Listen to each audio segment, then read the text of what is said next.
Hello,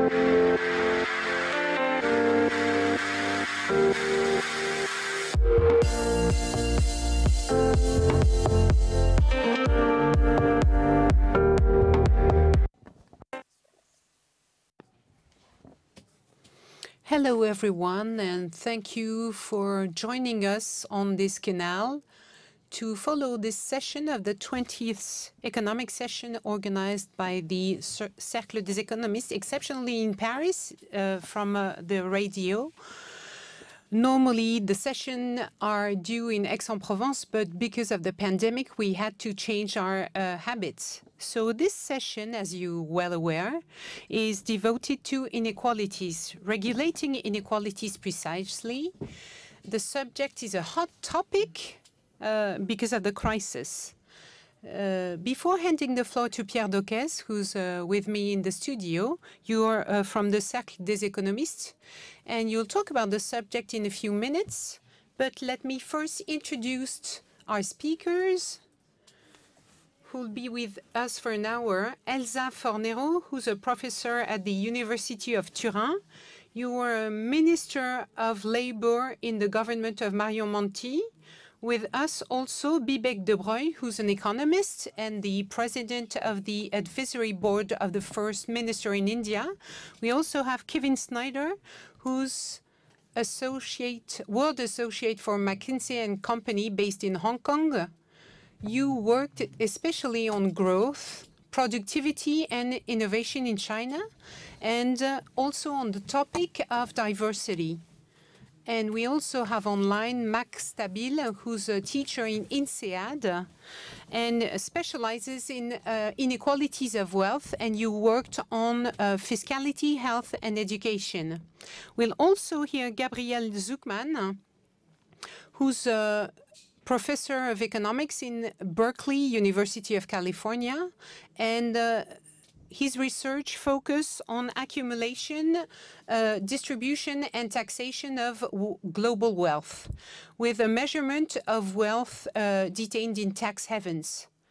So we'll listen to you in a few minutes on the analysis of inequalities, but first, Pierre DOCKÈS, maybe a short introduction. You have 6 minutes, not more. Oh, well, it's a very short time to talk about such a broad subject, but regulating inequalities and COVID, of course, as any pandemic, this one globally had two effects. First, the poorest and the most fragile suffered from the heaviest consequences, and COVID revealed some inequalities and even enhanced them. And this is what we should talk about. The second effect, which is very characteristic of any epidemic throughout the years, is that epidemics tend to tilt the world the way it is already tilted. It's somehow an accelerator and a revelator of weaknesses, so that we can think about the various inequalities, because talking about inequalities at large is very blurry. So there are different forms of inequalities, even though we stress that of the income. So the question of inequalities, well, first, the question should be that of inequalities between nations, because we're talking in the long term. It's a very long and deep cycle, because starting from the Industrial Revolution at the end of the 19th century, we witnessed a strong growth of the Western countries, then Japan, the United States, and then deep inequality was built throughout the 19th century.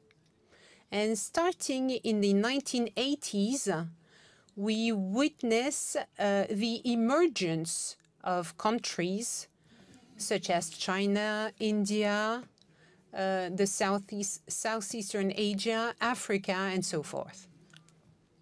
But what it triggered was to address inequality at a global level. That is, we saw that a very wealthy global class was created, that an average global class is beginning to emerge, especially through the emerging countries. However, for the poor, there is not a tendency to catch up. And the poor from the emerging countries are remaining such. So the fragilities of such a divide can be seen through Brazil, India, because those countries are catching up, but still there are frailties in those countries, and especially for the poor. Now, the second type of inequalities we should think about, because the cycle was also deep and in the long term, are inequalities in revenues and wealth.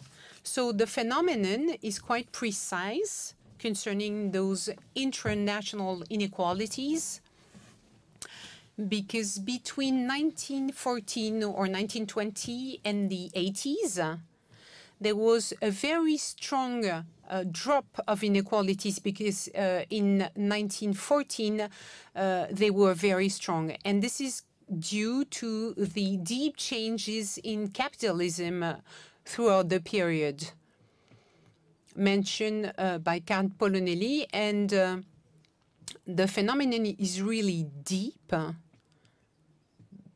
but contrary to what happened to nations that came closer, well, in the 80s, we witnessed a very sharp growth in inequalities between the wealthiest, that is the 0.1% or 0.01% at the top, and the masses, especially the average or the 50%, the poorest 50%. It's true for revenue, for wealth, and it's particularly true for the USA, Australia, but also China, India.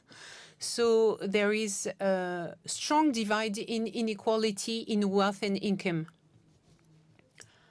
So the question we should ask ourselves is, what can we think of the evolution of these inequalities? Well, in fact, I'm quite optimistic in the long term, because we could think that capitalism, as we knew it, with free capitalism, neoliberalism, has reached its limits, and that we might witness a crisis in liberalism and neoliberalism, which should reduce those extreme inequalities.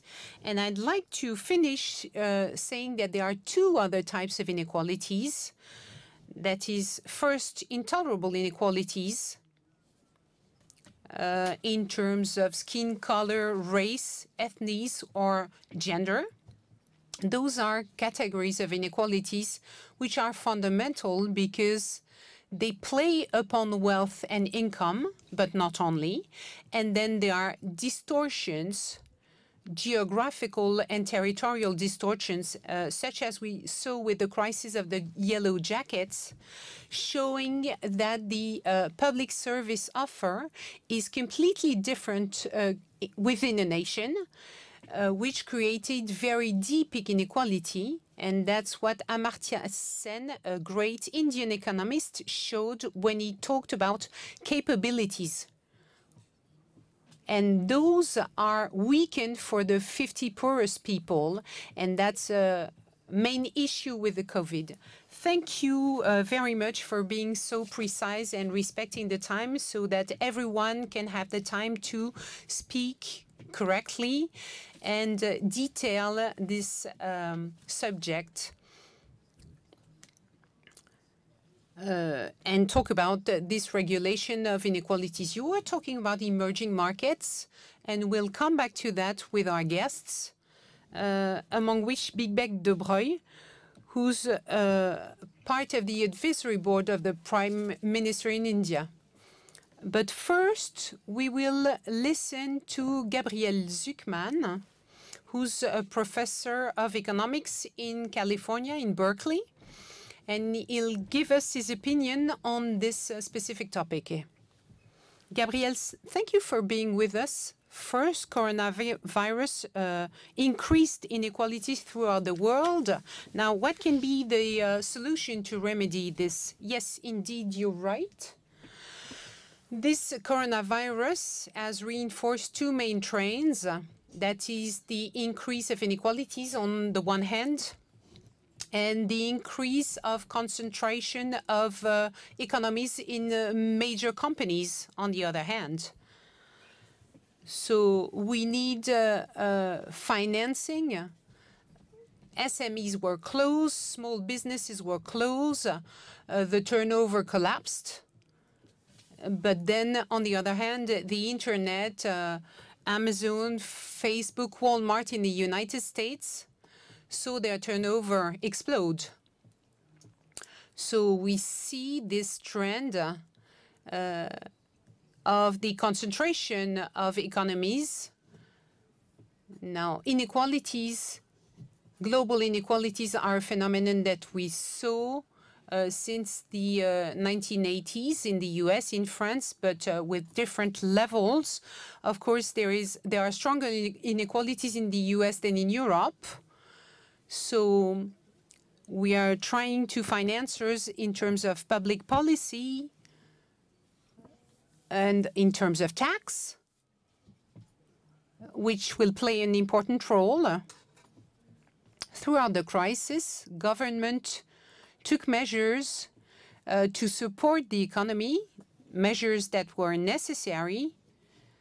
The taxes collapsed, and all this resulted in public deficit and public debt. So it would be interesting to look historically at countries and how they handled the public debt.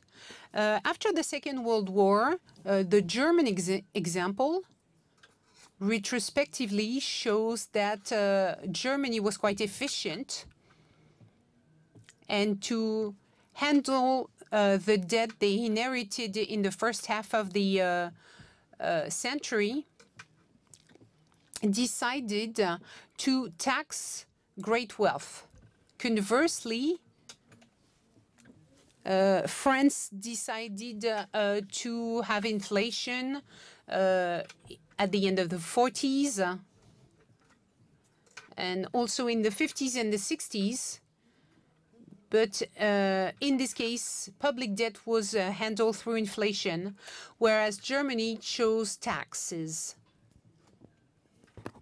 In my opinion, we would be well inspired to look at the German experience and to try and benefit from it after the coronavirus so that we could tax the wealthiest.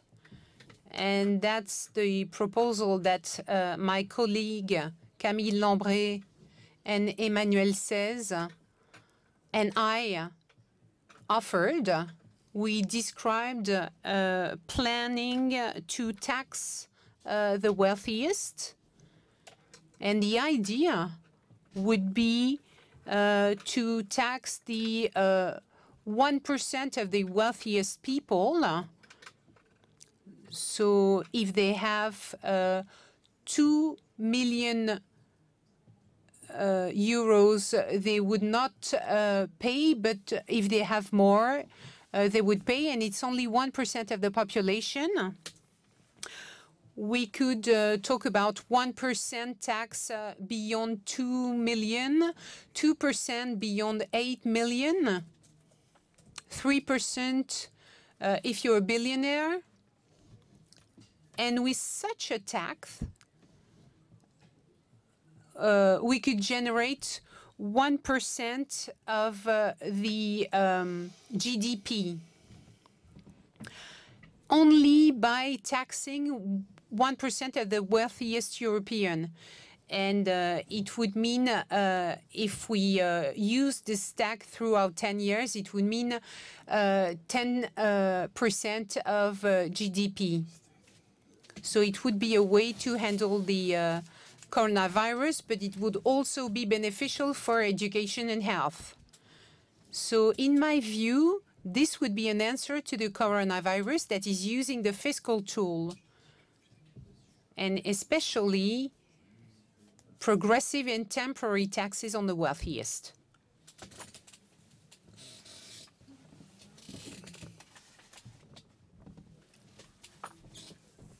Now, what I know we're done, but what about European powers?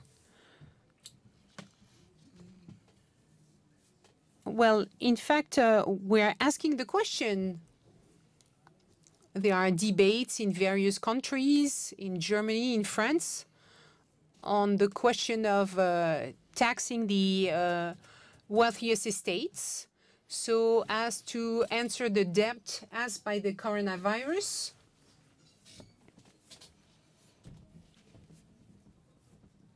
It's interesting to hear how much could be generated through this tax levy. Well, it's because estates are concentrated much more than revenues. And inequalities in wealth are really substantial in Europe, and those tax would be limited in terms of taxpayers, but the revenue would be quite important. Well, thank you to Gabriel ZUCMAN from Berkeley. Thank you for this analysis. We'll come back on the different themes you addressed for those 20th meeting that is regulating inequalities. So let's hand the floor to Marc Stabile, who's the professor at the INSEAD and specializes in wealth inequalities. You work on fiscal, health, and education, and you have the floor for 7 minutes. Please try and respect this time.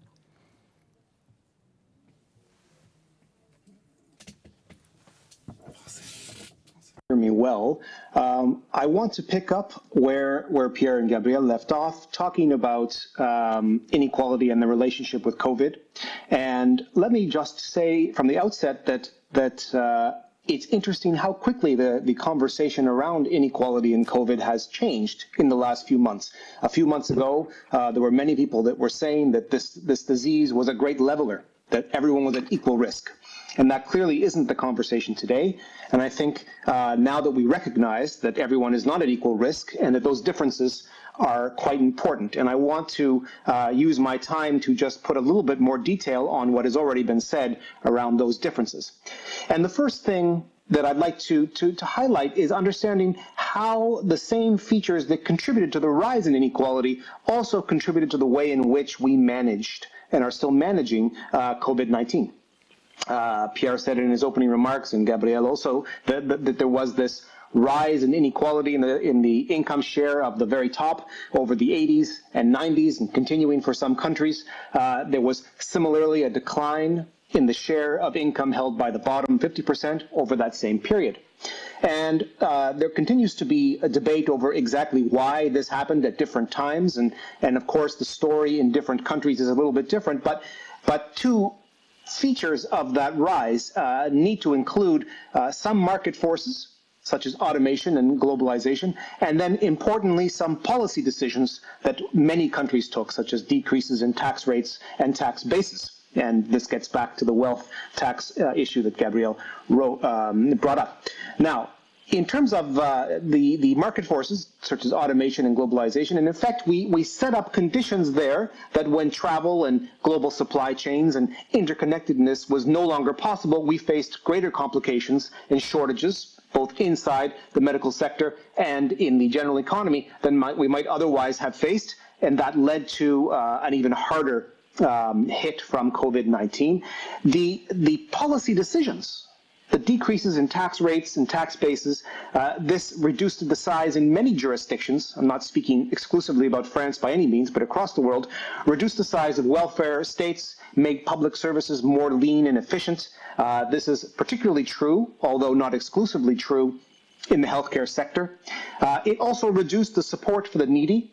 Many programs that were targeted at low-income or unemployed individuals were reduced, so that when we had massive unemployment out of COVID, many jurisdictions were left scrambling for ways to offer the support that was needed by many. So we have this combination of forces that led to inequality rising that also had a pretty strong effect on the way that we experience COVID-19 and continue. I want to also then highlight the important ways in which COVID-19 interacts with inequality now and going forward. And one can talk about many different parts of this: inequality in health, inequality in work, inequality in education, inequality in race and gender. Let me focus on the first two, health and work. By now, I think we understand well that there are a number of predictors of severe COVID-19 response, including hypertension, diabetes, cardiovascular disease, kidney disease, and a number of other chronic conditions. Not exclusively other conditions, but these are important. The death rate, if you have one of these conditions, is much higher than if you don't.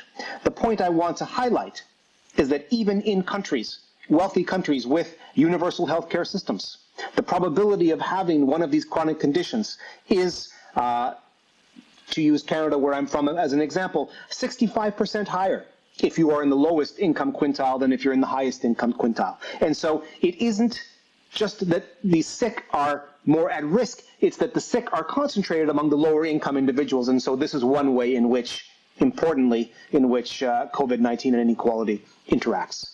The second is inequality in work, the ability to work from home, the ability to have partial unemployment or to continue to work. Many of us have been able to adjust, but particular workers, and now this is well documented, healthcare workers, of course, but grocery clerks, food supply, Amazon workers, street cleaners, food delivery, all of these people continue to work despite the risks of doing so. These jobs, in fact, were deemed essential in many countries. And what we see, whether we use location tracking in the United States, we see that these people tend to be lower income, that they tend to have more movement during the lockdowns than wealthier people did. We tend to see that they are less able to work from home, right? That the bottom 5 categories of jobs that can be done from home include retail jobs, transportation and warehousing jobs, accommodation and food service jobs. These are the ones that had to continue often during the lockdowns. If you look at the set of occupations that the UK government deemed critical occupations, and the pay associated with those occupations, you see a combination. Of course, there are medical practitioners at one end of the spectrum, and they tend to be fairly well paid. The doctors, at least, not always the entire healthcare system. But then we have retail cashiers, pharmacy and other dispensing assistants, sales and retail assistants, care escorts. These types of occupations were deemed essential. They tend to be quite low paid, even though they're essential. Finally, on unemployment, we saw record unemployment in the United States, and even though it was not necessarily recorded as such, record unemployment or partial unemployment in several other countries as well. This was high across the board, but it was 1,000% higher for retail and manufacturing. It was 3,000% higher over a year prior for food services. So high in general, but very high for a particular group of people. And it was indeed larger for women than for men. I will also note that we are just starting to see some of the dimensions on which inequality and education are interacting.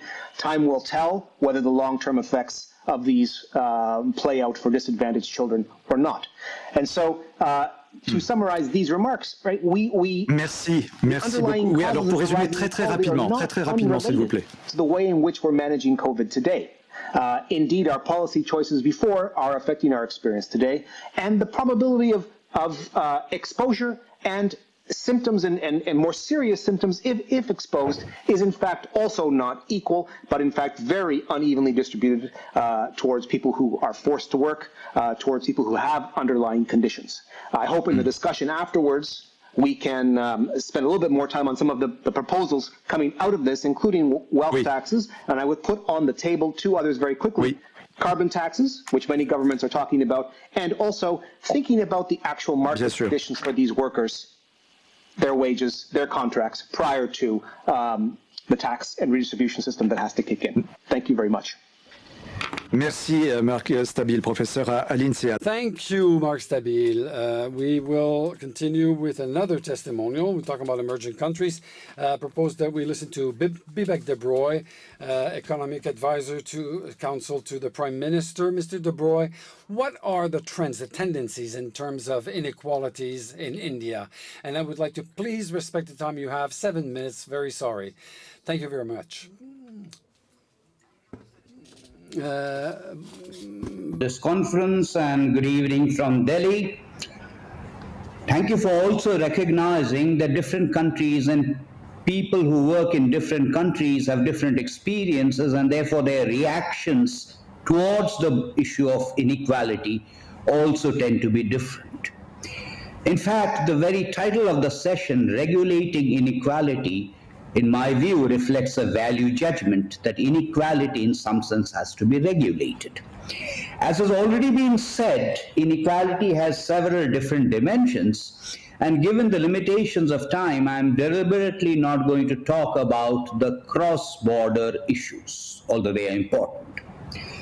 So let me talk about India-specific perceptions on the issue of inequality, and then depending on whether I have the time or not, I will have some remarks to make on COVID.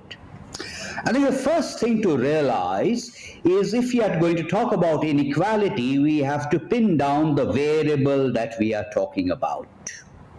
And to my mind, as an economist, it is very important to distinguish between a stock variable like wealth and a flow variable like income. What we should be concerned with, in my view, much more, is a flow variable like income, not a stock variable, particularly if notions and definitions of wealth are based on valuations on the capital market or valuations of real estate holdings, which at best are very, very subjective.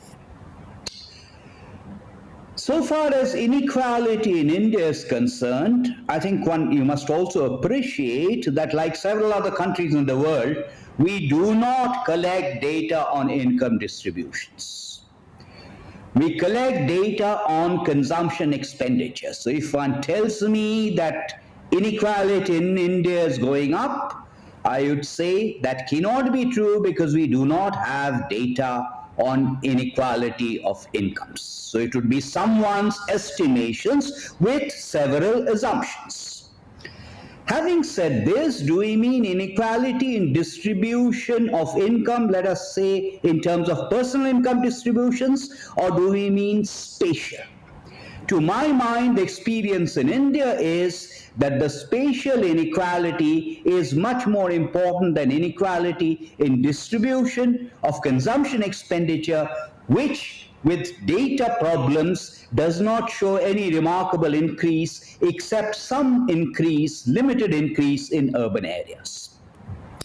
I think the next point we need to ask is, do we mean inequality in outcomes, or do we mean inequity? And I'm deliberately using the word inequity as opposed to inequality, because inequity is differentials in access to physical and social infrastructure. Because differentials in access to physical and social infrastructure determine outcomes, determine how people do, and to my mind, or to my way of thinking, the primary purpose of any government like like the government of India, is to ensure that those deprivations in access to physical infrastructure, social infrastructure, land markets, technology, marketing, information, financial products goes away. And most of the interventions that this particular government has been doing since May 2014 are designed to eliminate those, which is why in India we often use the expression inclusive growth. I think the third bulleted point I'd like to make is that inequality is a relative notion. And inequality is not a static concept, it's a dynamic concept, and there is a certain dynamics to the process. There is also the issue of poverty, which is an absolute measure. And in absolute terms, if my standard of living is increasing, if the level of poverty, however defined, is going down, I think people react to inequality, which is a relative issue, somewhat differently. The last point I'd like to make, or the last bulleted point I'd like to make, is about COVID. COVID is very important. What has COVID done to inequity or inequality in India? And the answer is, I don't think we know in India. For instance, many of the comorbidities that were mentioned, they are characteristic of the lifestyles of the relatively rich. The spread of the virus in India has been concentrated in urban India, particularly in the metros, less so in the rural areas. The urban areas have been subjected to a lockdown, the rural areas less so. The revival of economic activity has been happening in rural India. Given that, admitted there are no data, but I find it very difficult to believe that COVID has led to any inequalities and health. Finally, if the proposition is that growth is correlated with an increase in inequalities in income, and there is some evidence of that in urban areas in India, if growth has slowed down logically by the same argument, it must have led to a decrease in inequalities. Thank you very much, Mr. Chairman. I think I've stuck to the time limit. Absolument, et merci infiniment, Monsieur. Absolutely, and thank you very much, Mr. Bibek DEBROY. I remind you that he's the president of the Advisory Committee Council to the Prime Minister. So please stay with us. We will debate after about all these issues. And I'd like to remind you that if you follow us on the internet, you can address all your questions because there will be a public debate following this session. So this session is dedicated to regulating inequalities in the world. We will now hear Mrs. Elsa FORNERO, professor at the University of Turin, former Minister of Labour and Social Policies in the government of Mario Monti. Mrs. FORNERO, the floor is yours for 7 minutes. Thank you very much. Also very pleased to be here, particularly as it is the 20th anniversary of the Aix-en-Provence meetings. I would like to draw attention to a different aspect of inequalities, and in particular to the growing inequalities between generations. I mean that the crisis that we have gone through, particularly the Great Recession, and the main changes that have interested economists in the last 20-25 years have had much worse consequences on the young generation than on older generations. So the question is whether the COVID crisis will do the same, widening in some way the gap between the young and the old generations.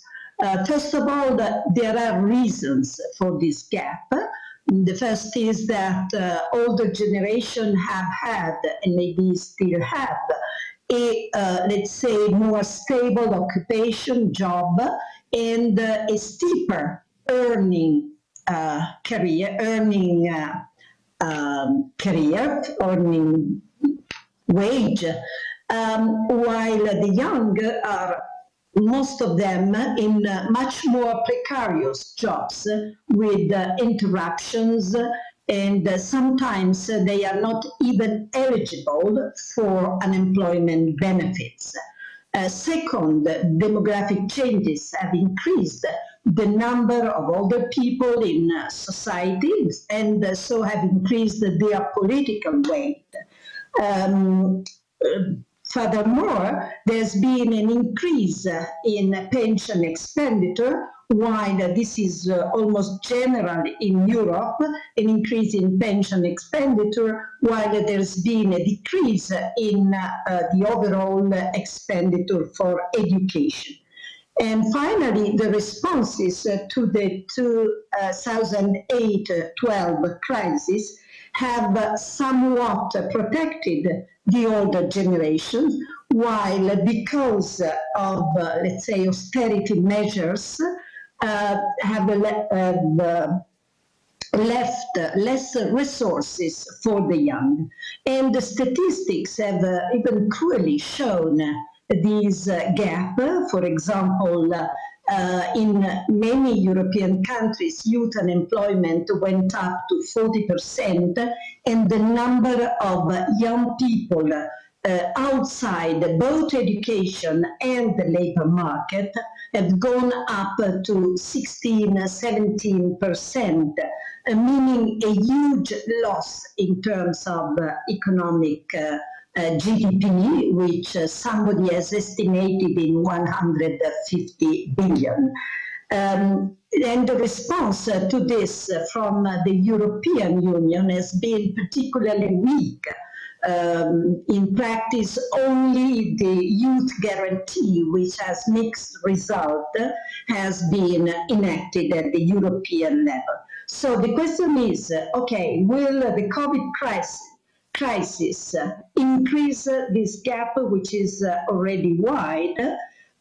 First of all, just to avoid any misunderstanding, we have to recognize that the older generations have paid the highest price to the COVID in terms of human life, and this has caused sorrow and disruption in many, many families.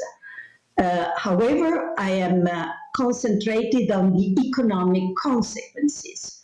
And first of all, the lockdown measures with the closing of schools at all levels have left children, teenagers out of education sometimes, and for the most fragile families, I have the record in some Italian cities that some of the children have been completely lost to the school in the sense of no connection at all.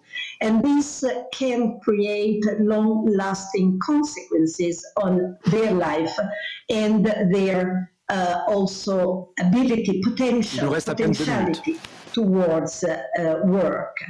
There is a survey which has been conducted by the Eurofound, which shows the greater stress and I would say sense of loneliness that the young have experienced, perhaps because they are more used to exchange, and having exchanges by internet is not the same thing as meeting your friends, your school mates, and so on and so on. So this survey, which is the European Quality of Life Survey, shown a reversing of the opinion in the sense of more pessimism and less psychological welfare of the young with respect to the older generations. For example, just to quote that they feel more downhearted and depressed than older group, and felt lonely most of the time. But particularly, they express their worries about their future life. their profession, their integration in the economy. And this is really a motive of great worry and should be for the government. What I would like to say is that Merci, Madame Fornero. Peut-être très rapidement, un tout dernier mot, très rapide. All the governments in Europe, through European institutions as well, are able now to increase their debt. And we agree that this is fundamental in a situation like this. But we should be very, very aware of the fact that the debt is likely to create another burden on the young. And to me, there is a duty that comes out of this. And it is that those expenses, government expenses, that through the higher debt, governments will be able to have should be in the direction of helping the young, investing in their human capital, investing in all the infrastructure that can increase growth. In this sense, the burden Merci, Madame Elsa Fornero. Merci beaucoup. To the GDP, and it will Merci infiniment. Je rappelle que vous êtes professeur à l'université de Turin et donc ancienne ministre du Travail et des politiques sociales. Je vous propose, Madame, de vous retrouver dans un instant pour participer au débat. Merci infiniment. Kevin Sneader, vous êtes... Kevin Sneader, you're a global associate at McKinsey. In what way do you see inequalities and how do they appear with COVID-19? You have 7 minutes. Thank you. Thank you for the opportunity and congratulations for this, the 20th anniversary of the X conversations. I want to try and answer your question by looking at really 4 things. First of all, to put the inequality we're discussing in context, namely the pandemic, but also the context for that inequality. Secondly, to remind us that the answers, I think, to addressing inequality hinge on addressing 3 things. 1, educational inequalities. 2, the impact of climate and the work it's going to do to damage the equality of the world. And thirdly, automation and how we respond to the challenges of automation. I think it's important to remember the context here, which is actually inequality when it came to between-country inequality had in some respects been narrowing. The share of the global population below the poverty line had significantly reduced from 28% in 2000 to just under 9% in 2019. High-income countries and their share of global wealth had fallen from 80% in the year 2000 to 70% in 2014.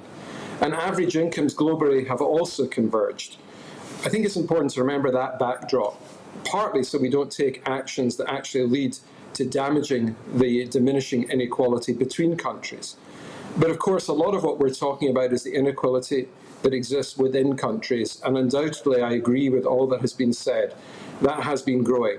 So across 25 advanced countries, between 1993 and 2005, only 2% of households were lived in by people who had falling income, only 2%, 98% had rising. However, between 2005 and 2014, the 2% became 70%. In other words, 70% of households were in the place where income was falling. And that's really what we're talking about. That is the context. And of course, it goes from there. The top 1% in the OECD doubled their share of pre-tax income, from 6% to 11% in 2014. Inequality between genders and inequality within cities. I don't need to tell you that in Paris you can go to the 7th arrondissement and see the wealth that's on display there and compare that to some of the outer suburbs, and it's a very, very different picture. So the reality is that COVID struck at a time when already the trends on inequality were going in the wrong direction. And I very much agree with the comments that have been made. It is clear that those most impacted by COVID are those who are most vulnerable. So in Europe and the UK, 59 million jobs, 26% of all of them at risk. And when you look at who's in those jobs, well, there are either small and medium enterprises, which disproportionately have in their midst lower income people. You can see that 80% of the jobs at risk are held by those without a post-secondary education. You can see that the young, as Elsa was just saying, are nearly 2/3 more at risk because of the jobs they hold. And if you add to that research that shows that we've done and others have done, that people of colour and minority groups are much more disproportionately impacted. So clearly the impact falls on those least able to withstand that impact. But we have to remember things about the coronavirus that are different, which is that the pattern of spending reductions that have taken place provoked by the coronavirus are not the same as those in prior recessions, because what we have here is a reduction in services spending in particular, and it's those jobs that many of those who are most vulnerable hold. Whereas in previous recessions, services actually were okay, and it was spending on capital goods or durable goods, cars and so on, that really took the brunt of the cut in spending that occurred. And as you therefore look at it, it's important to remember that most of the reduction in consumer spending, and some excellent work that Raj Chetty and his team at Harvard have done looking at this, but most of the reduction in consumer spending has come from the top quartile of consumers reducing their spending, and that's actually 2/3. That's a very significant reduction, 2/3 reduction in their spending, and that's had a way more disproportionate effect on those who are least able to withstand that reduction, because it falls on the services economy. That is where the low-waged and others that I described, and we've all been talking about, find work. So that's the issue that we have to wrestle with, is that high-income households have cut spending primarily because of health concerns, not because of a loss of income or spending power. And I'm sure we'll get into the implications of that when it comes to how we therefore address the coronavirus. In brief, I think there are three places we need to pay attention to as we go forward. One is education. The coronavirus has not helped. Online learning has not been something that's been available at the same level to those who are in the lower income groups. In fact, it's been a real negative. And education already was a place where much of the impact on the lower income had already fallen. So we know that education is one of the great levelers, and yet we find inequality in education continues to rise. So fundamentally, reinvesting in education is key to long-term change. Let's not forget climate change. Climate change also falls on those who are least able to withstand the shock. And we can see that in India, and Bibek knows this well, heat, humidity, and what that does to up to 100 million people who are more exposed this year than they were in prior years because of changes in the climate. Ocean warming, which disproportionately are those who rely on fish. I could go on, but let's not forget the impact of the climate on those least able to withstand the shock. And lastly, automation and digitization. We knew that there were up to 400 million jobs around the world that would be Il nous reste une minute. Just 1 minute, please. What the virus has reminded us of is when we look at the jobs to which those people can go, many of them were in areas that are indeed in the services economy. And therefore those jobs are less accessible or less attractive, and frankly less able to be worked in now than they were before the virus. So we're really going to have another look at the kind of jobs that people are going to be able to take up in order to ensure that we can reduce the inequality that exists. I could go on. I think in sum, I would assert that the context for the coronavirus was rising inequality around the world. The pandemic exacerbates it and definitely disproportionate impacts those least able to withstand it. But it's also worth remembering that in part, that's because the rapid change in spending by the top quartile disproportionately those who are in the bottom quartile, since the jobs that they occupy are those that spending hits. And as we look ahead, it will be vital to act in education, take steps to address climate, and make sure that we rethink the reskilling that we previously discussed, because the automation that will occur, and likely to be accelerated, no longer will be able to be addressed by putting people into some of the jobs that we thought would be available, since those are jobs that in themselves are in-person services and therefore badly impacted by coronavirus and ongoing concerns about the health situation. Merci beaucoup, Kevin. Thanks a lot, Kevin SNEADER. You are the global director of McKinsey based in Hong Kong, and you explain how the COVID had an impact on, a direct impact on inequalities. Let me get back to you with the same question, Marc Stabile, you wished to answer earlier and say a few words concerning the impact of COVID-19 on inequalities. This is something you wish to add to your testimony earlier on.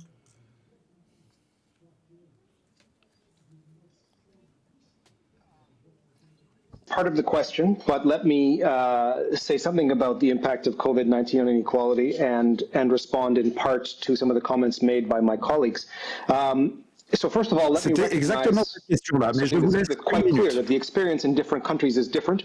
It stands to reason that the solutions or actions taken in some of these different countries might also be different. And in particular, let me recognize that Bibek's comments with regards to India, the situation may be very different than some of the Western European and North American countries. I want to respond to a couple of items. The first is this idea of whether we should be thinking about wealth or income and opportunities or outcomes. And in some sense, of course, I like to say all of those, but in fact, the ones that concern me in contrast to what my colleague said, the wealth differences actually concern me more. Let me recognize the difficulty in measuring wealth compared to measuring income or indeed consumption. However, it is the wealth differences, I think, that we now understand play a huge role in equality of opportunity, that this transmitted wealth makes access to education, to pick up on what Kevin said, the generation that comes next, to pick up on what Elsa said, that much more difficult, right? It's the transmission of wealth and the inequality at the beginning of life that makes this process that much more difficult. And so in some sense, I think that is the most important, and I will let my other colleagues chime in if they wish. Merci, Marc Stabile. Alors, justement, nous avions promis... So, Marc, we had promised to hand over the floor to the internet, the people on the internet. But, Pierre, I turn to you. You're a member of the Cercle des économistes. You're moderating this session for this 20th event. A question from someone on the internet to respond to the inequalities that they talk about using taxes with the GAFA tax, for example, but this seemed to be inefficient if there's no international collaboration.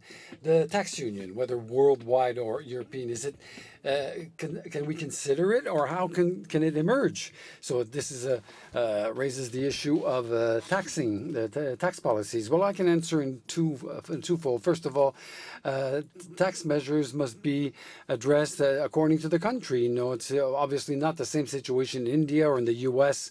And Brazil or in France. In France, for example, we all know that primary inequalities are very important, but we have a transfer system based on tax measures and social transfers, which led to the fact that the inequalities didn't grow as much as elsewhere. In France, we have a situation, on the other hand, where taxing could not be a very efficient... No, taxing could not be a solution for a single country. We have to think in terms of Europe. And these solutions are on the table, in fact, and taxes like taxes on capital, on wealth, on estate, for example, it's playable at a European level and only at that scale, obviously. And so it's my answer when it comes to tax policies in a country like France. But in a country like the U.S., I think that you would have to have a real social and tax revolution if you because of the inequalities that you have in the U.S. And the solutions that are the recommendations are very well suited. So another reaction on the website.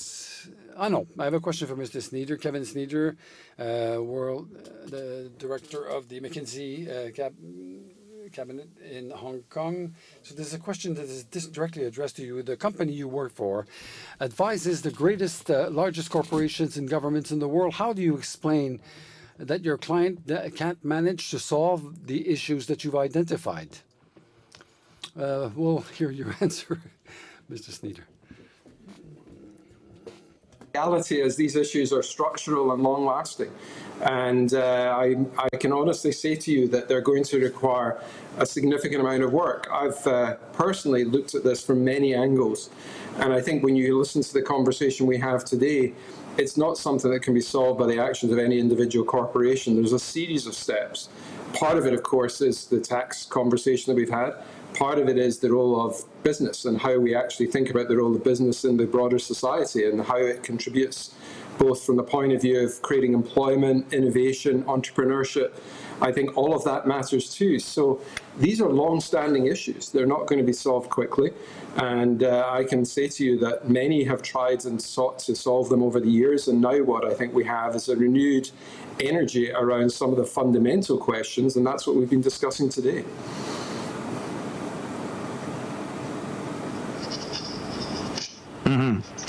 Autre question. Other question from the general public, so I'll address this question to all of you.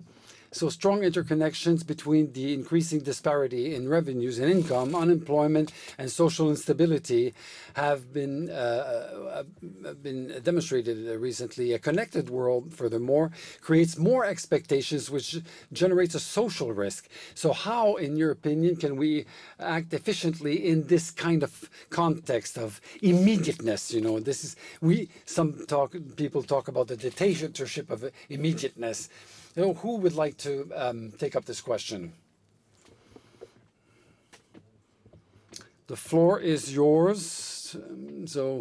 Remember, this is a video conference mode, so there are some... Madame Fornero. Elsa Fornero, Well, professeur à l'Université de Turin. I say is that having been part of a government who was requested to enact austerity measures, not by the, let's say, European Commission, no, but because of the conditions, I know that one thing is essential in politics, and that is the sense of proximity to the people. A technocratic government does not have this. A political government can have a sense of proximity.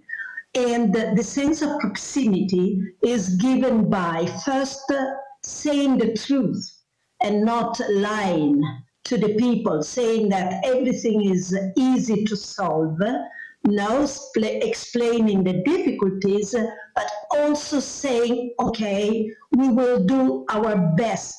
We will try to be near you. And being near means being nearer to those who are, let's say, more fragile, who are marginalized, who are, let's say, who feel the sense of loneliness. So it means inclusion in policies. And this is a tremendous value that can somehow cope with the tendency for the people suffering into exploding into unrest. Can I also react to that? Quelqu'un d'autre souhaite intervenir parmi les intervenants? Je vous laisse vous mêler. I'm not very sure whether that question was asked in the context of COVID or in general. In the context of COVID, there are, of course, the human costs of COVID, as there are the human costs of lockdown, and the effects of the lockdown are slightly different from the effects of the virus. But since this issue is on inequality, the question is, what evidence is there to demonstrate that there is a link between the pandemic and an increase in inequality? And that quite clearly there are differences between countries. If I take it in a broader context, my response would be a reiteration of what I said earlier. Yes, there is globalization of information flows. Yes, therefore people know what is going on in the rest of the world, and therefore people's aspirations are very high. My perception with the Indian specific example is what I said earlier, that yes, those aspirations are going up, but if I perceive that in absolute terms my standard of living is improving, I react relatively less to what is happening to the top 10%. But if I perceive that my standard of living is not going up in absolute terms, then I react much more adversely to relative issues. So therefore, I would say that that aspiration, increase in aspirations is true, but how I react to it depends a little bit on what is happening to my absolute standards rather than the relative one. Thank you. Happy to. Merci Bibek DEBROY pour cette réponse. Thank you, Bibek DEBROY, for this answer. And back to Paris in the studio, Pierre DOCKÈS, same answer, question, and then we'll conclude this roundtable. Yes, to have a general vision on these inequalities, as we talked about that issue, I note that in the end, inequalities are quite diverse. And they have to be considered universally. But what's important that they strengthen, they tend to strengthen themselves.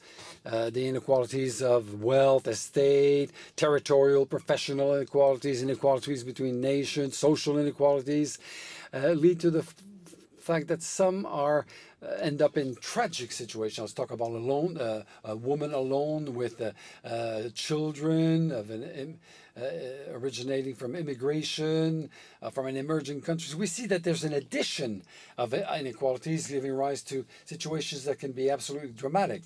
Consequently, we can consider this under different angles. We have to differentiate the issue of the pandemic itself, COVID, from the crisis that will follow, and the lockup. So these are the lockdown. So the first gives rise to inequalities before health with plural dimensions, including at the international level, territorial level, when you think of the medical offer. And this has to be addressed at the level of the nations and territorial levels so that the public services are as close as possible to the people. And so that the former austerity policies just vanish, disappear. And so it's, but when it comes to the economic crisis, this calls for answers that are as global as possible. To try to make a synthesis of both is that we will end up, I hope, with a vaccine, and we hope that this vaccine can be shared by all and be distributed to the world population, to the entire world population, very equally, or in such a way that it's those who are most at risk benefit first. And so I think this is the essential question for the months to come. So thank you for this answer. We will conclude this roundtable. The conclusion is yours, Pierre DOCKÈS. It can be frustrating to have only 1 minute. Well, a lot of things were said, but what's important is that the questions of diversity, I think, of inequalities as we presented them. And to conclude, I would like to go back on what I said. The pandemics, as we have known them in the long history, have always had this consequence of affecting the poorer, or the poorest and the most precarious. And this is the first aspect. And the second aspect on which I'd like to go back to conclude is that they reveal, there are revelators of these fragilities of the world we know. And we can have hope. And in fact, the Cercle des économistes have always put the accent on the possibility of reacting. Faced with this crisis, we have the possibility to bounce back, to react. And I think what's important is not to always have this discourse of fright and to show that we can react. And I think that that's where we have to place the accent. And this reaction has to be done in such a way that the question of climate change, inequalities, environment issues are resolved, or that we go in the right direction. So at last, a note of optimism to conclude this session dedicated to the regulation of inequalities. So thank you for attending. Thank you to all the guest speakers. This was a video conference all over the world, and we were at the Maison de la Radio with the guests Elsa FORNERO, professor at the university, Bibek de Torino, economist, advisor to the Prime Minister, Kevin SNEADER, World Director of McKinsey and Company based in Hong Kong, Mark STABILE, professor at INSEAD, and Gabriel ZUCMAN, that we heard in his testimonial, professor of economy. So thank you. Thank you for staying with us, and other sessions are underway for les rencontres économiques, so we can address all your questions. Thank you for your attention. Bye-bye, everybody.